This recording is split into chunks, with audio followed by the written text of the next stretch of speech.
for me, for which I am very, very grateful. I'll just share them one sec. Thank you.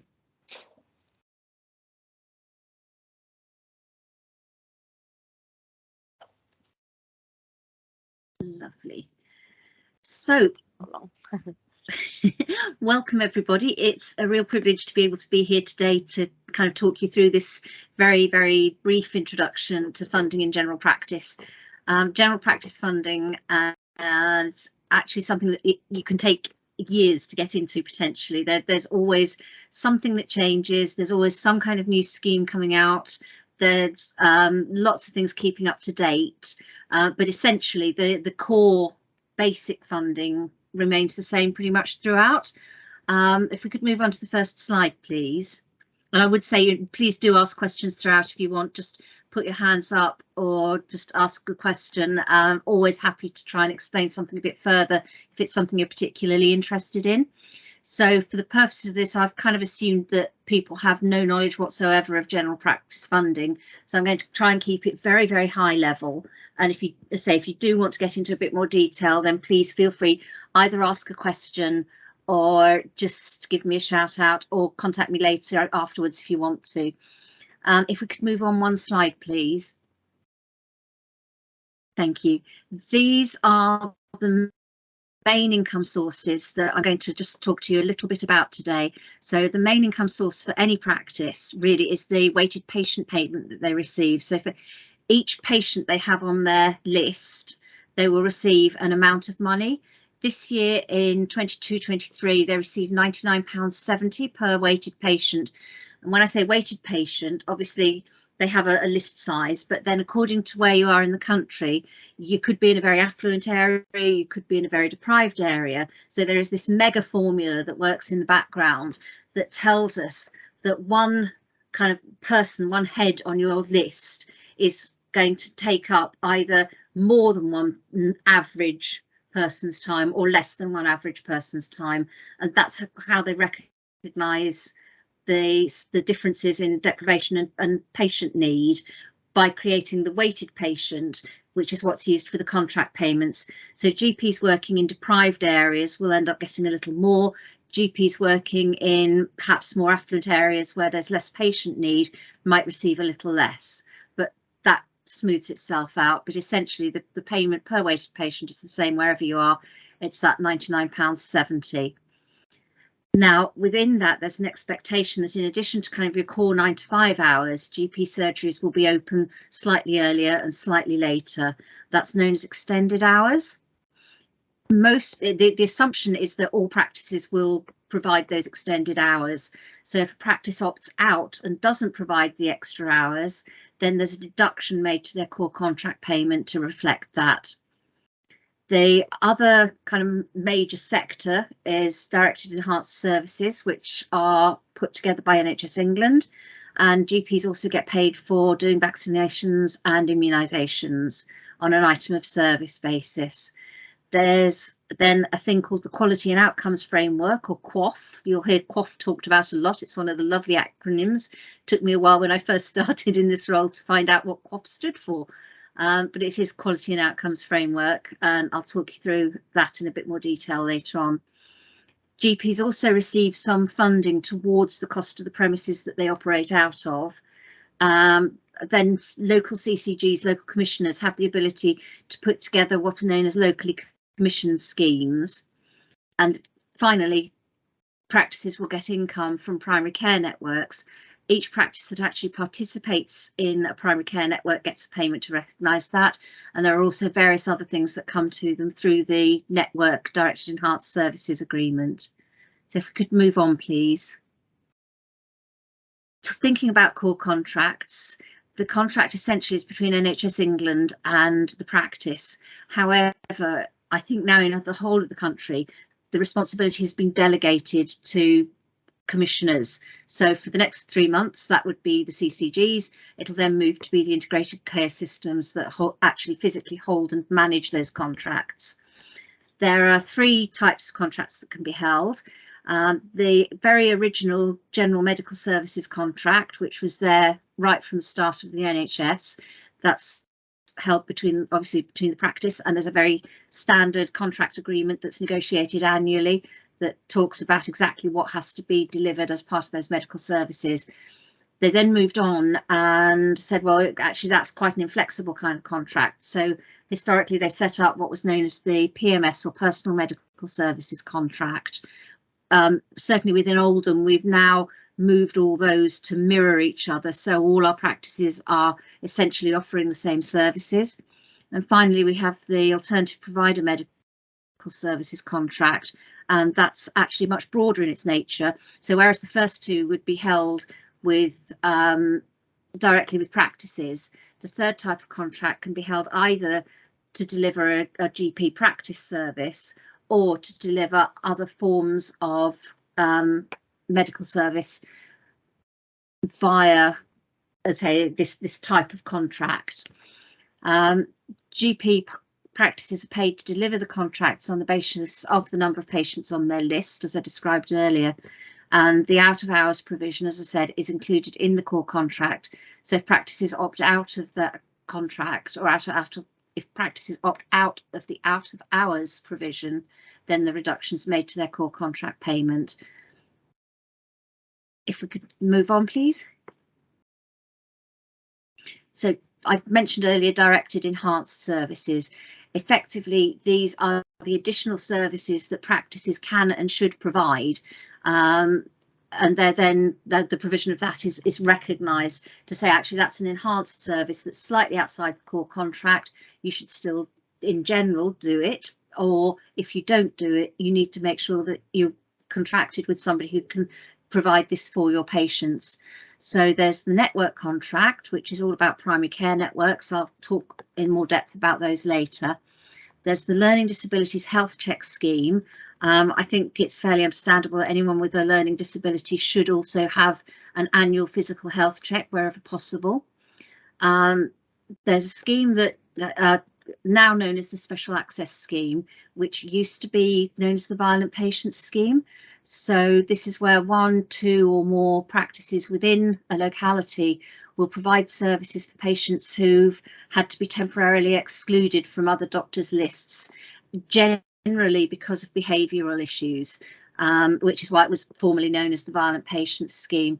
So this is as we say, special access to enable patients who've been excluded from other lists to still be able to access primary care services through a practice that will have the facilities in place to be able to handle those patients and keep the rest of their patients safe while doing so.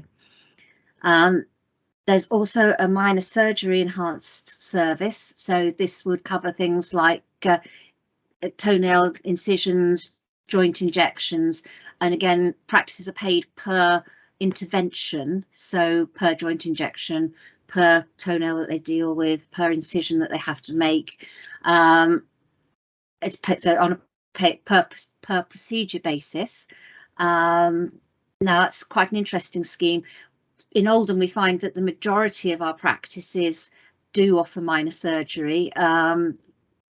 That's where obviously the GPs are skilled and qualified enough to do the minor surgery piece. However, some practices will choose to refer their patients to other practices in the area, and I guess that's a common theme throughout England. There's also a long COVID enhanced service where practices have to really undertake a full self-assessment to ensure that they comply with the service specification for patients who have long COVID. Okay, if we could again move on. There's various other sorts of payments and support that practices can get. So the first of all is what we call co-commissioned support. This is where NHS England has delegated the commissioning via or through CCGs and shortly through ICSs. So there will be things like if a practice needs a locum because they've got someone on maternity leave or paternity leave, or somebody who's been off sick for a long time, or unfortunately sometimes we do see suspended doctors. At that point, it seems fair that NHS England would reimburse them for those locum costs, because the core contract only is in place. The values there would only really cover the provision of standard staffing, not the provision of the additional costs of having to put locums in where things like maternity leave need to be covered. Some GP surgeries will also be prescribing surgeries, and in those cases they get reimbursed for a fee for doing the prescribing and also for the drugs costs of any drugs that they actually dispense. CQC, Care Quality Commission, obviously we need the CQC to be inspecting our GP practices to make sure that they're safe and that their services are adequate, or hopefully better than adequate. So again, the CCG through co-commissioning actually refunds those CQC fees to the practices. There is at the moment a DES for weight management. Obviously, one of the issues we saw with COVID was that people who are somewhat overweight were suffering more badly from COVID. So hence NHS England have introduced a weight management DES, which encourages GP practices to have that open and honest conversation with people who are on their obesity register. It will enable the practice to open up, have that conversation about weight, find out what's stopping people losing weight, and if necessary refer them on to a specialist weight management service that can give them that bit extra assistance. Then the practice will be paid an additional amount for having that conversation and for making the onward referral.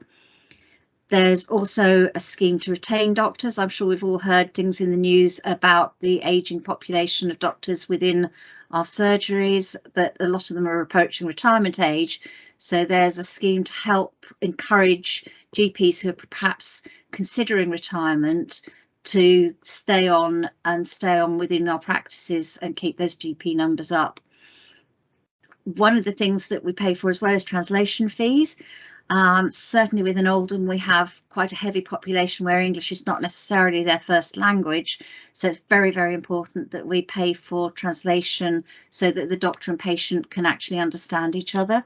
And yeah, we obviously you need to use specialist medical translators for that. The other thing we have in place, and I think is common across the country, is provision of staff wellbeing support for general practice staff as a centralised service, rather than expecting each practice to put that into place themselves. I mentioned immunisation and vaccination, again paid on an item of service basis.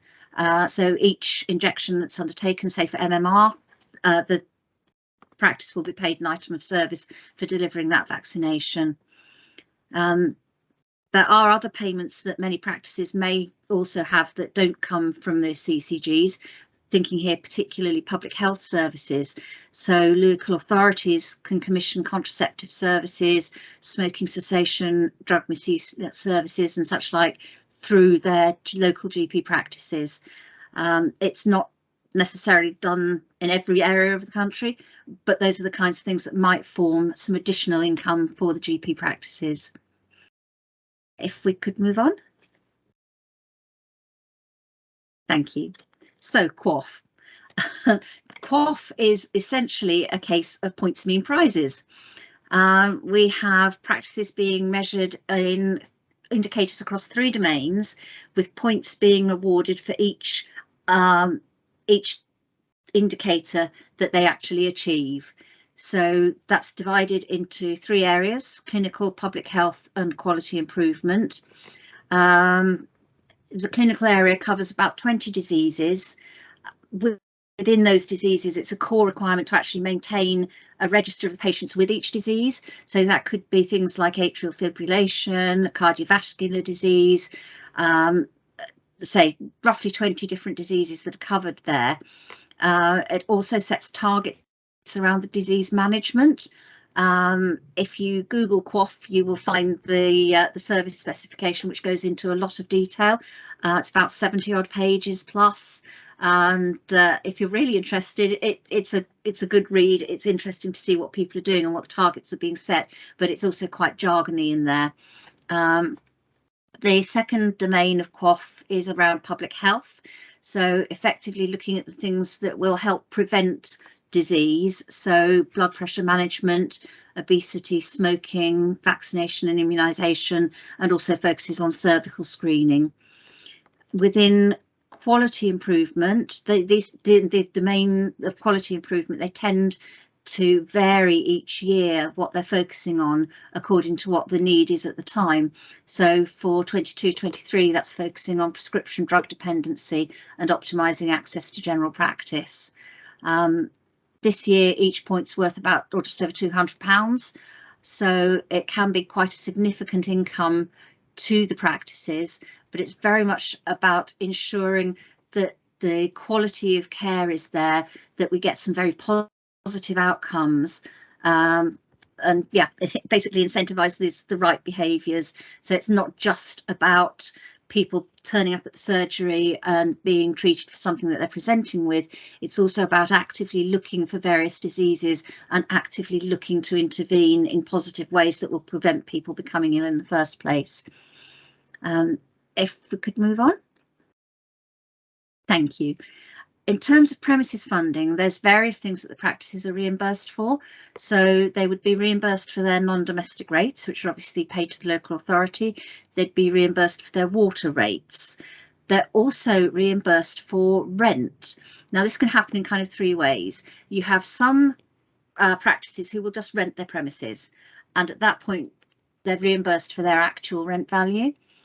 If the property is owned by the practice partners, then we undertake a valuation. It's looked at and they say, OK, well, if you had to rent that particular set of premises, this is what it would cost you to rent it, and therefore that is reimbursed.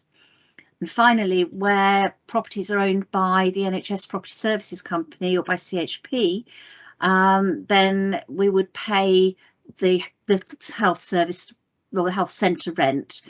Now, at the moment, we're just getting into being able to pay that rent potentially directly to property services, PropCo or CHP, which just makes for a bit of an easier cash flow. So rather than us having to wait for the bill to go to the surgery, then the surgery passes the bill on to us, we reimburse, and then the surgery pays the prop company, we can, with the agreement of the practice, now pay directly to the property company, which is quite convenient for everyone.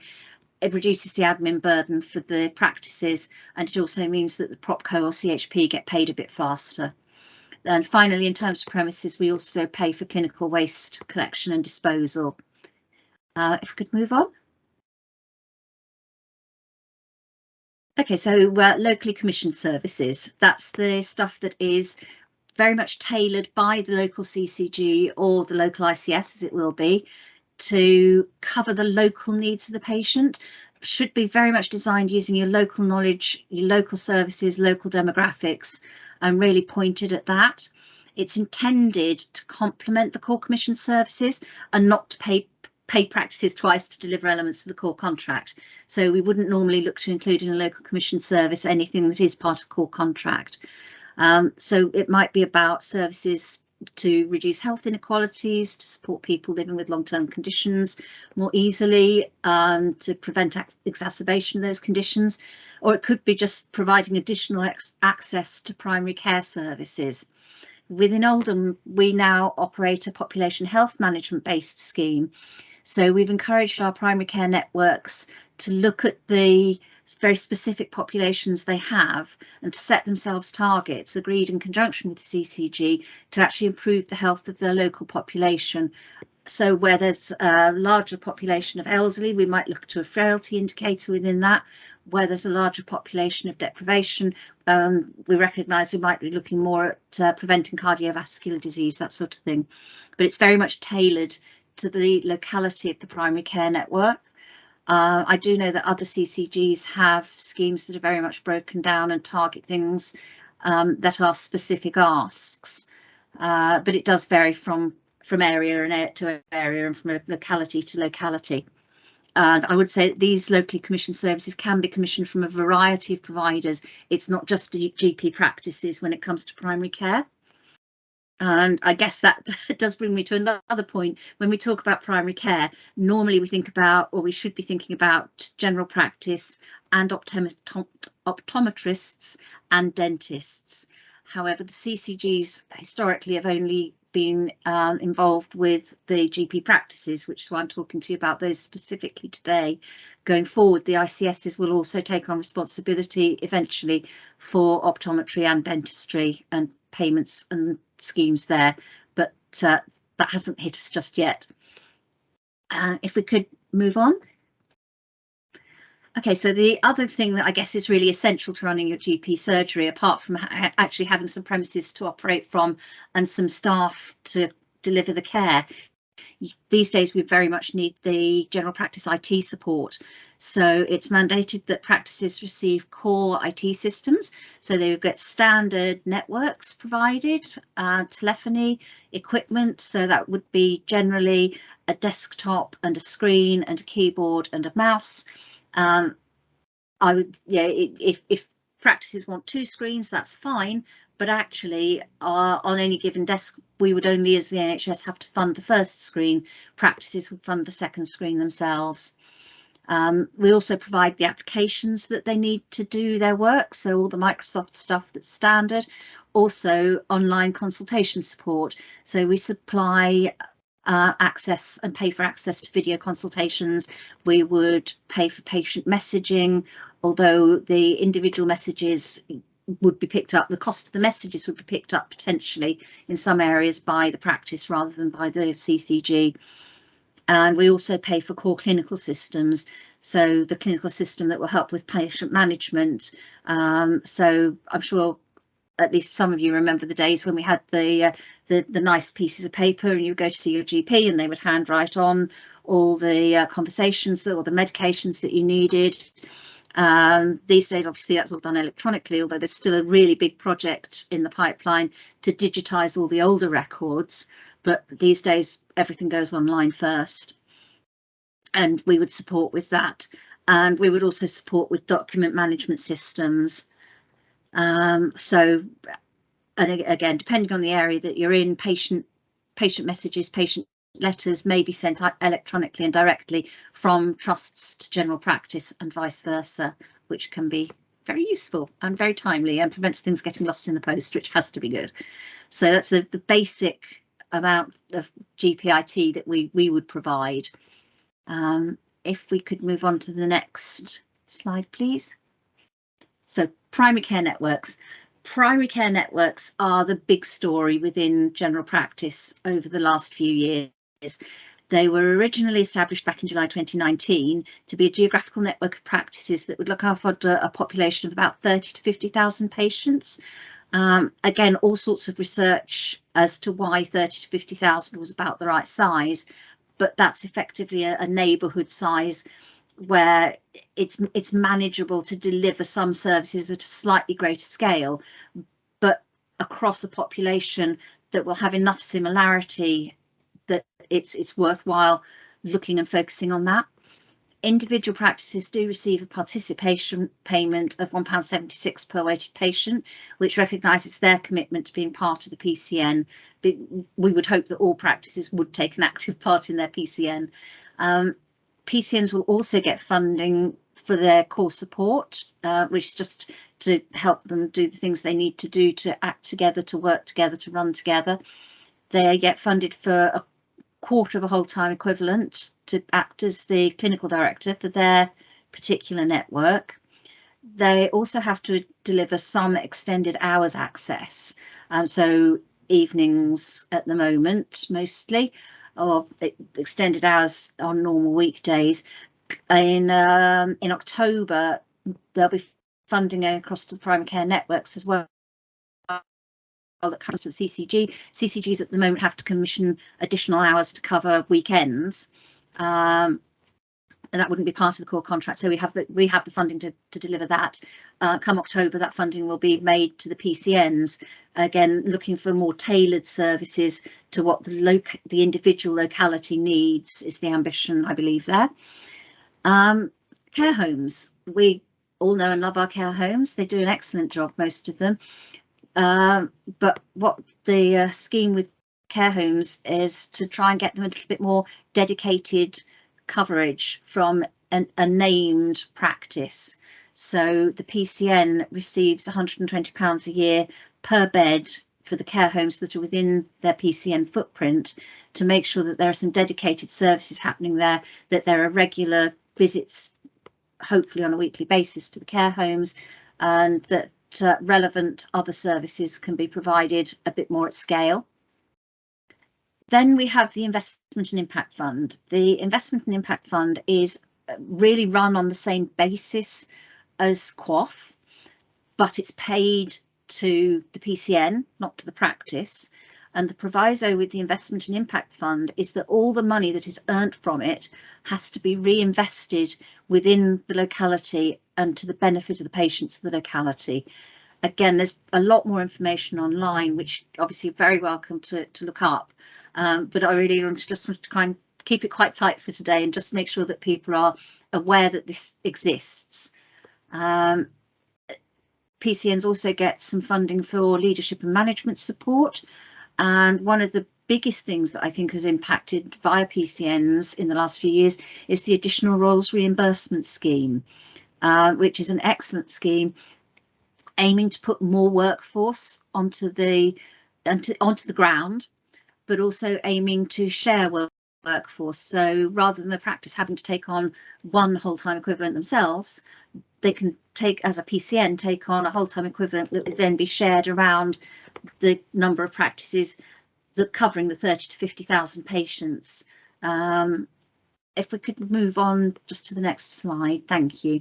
So each PCN is allocated a sum each year based on their weighted population share of the total national funding available. And then PCNs claim back from CCGs against their actual costs incurred. So this isn't about allocating a PCN an amount of money and saying, here you go, spend it as you like, and if you don't spend it, you get to keep it. This is very much about, right, here's your budget. You decide which roles you want to recruit to. You handle the recruitment.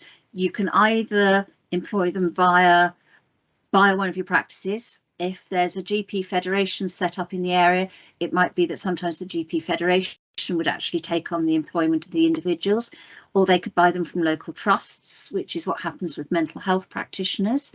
There's a variety of ways that these people can be employed, but at the end of the day, the PCN has to account for those costs, and they then put those costs onto a portal which comes via the CCGs, and we pay them for their actual costs incurred for these people, covering their pay, national insurance and pension. So CCGs are allocated up to 60% of the maximum entitlement that's available nationally. And then if we go and we actually use above that 60%, we then have to go back to NHS England and say, right, could we have the additional 40%? And by the way, here's the evidence that we've actually spent it. So it's quite a well policed scheme, this one. If we could move on to the next slide, this just shows you some of the, well, all of the roles that people can recruit into. The only one that I haven't got on the list there is the mental health worker, because mental health workers have to be employed in conjunction with the local mental health trusts. Obviously, there's a wide variety of roles there of people that can come in under this scheme, can be funded as additional funding to the core contract and additional funding to the PCNs. So very much something that we encourage our PCNs to take up. It all brings more people into the area. It all brings more support for our patients. So it's got to be a good thing. I've taken one example. Social prescribing link worker is something that perhaps people haven't come across before. Looking as a social prescribing link worker, that those people would be helping patients be more active, potentially helping to support their mental well-being, just in general to be healthier, to be more connected with society, which we know helps people to stay healthier. So it's very much about, as it says, social prescribing activities, and signposting people into things that will help support them and therefore help them to stay more well. If we could move on. That, and in essence, that's how practices are financed. So I hope that gave you a bit of a whistle-stop tour and a decent flavour of how practices are funded. and I would love it if anyone's got any questions.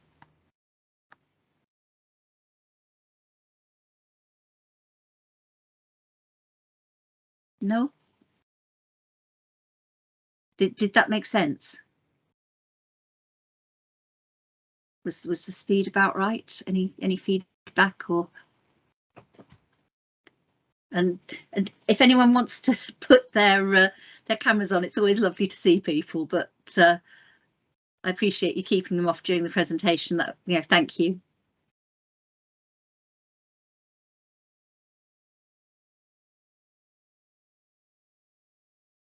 So yeah, let's say if you've got any questions, do please ask. I realise there is an awful lot in there just to try and take in. So very happy if anyone wants to contact me afterwards via Becky in NHS Finance, then please do.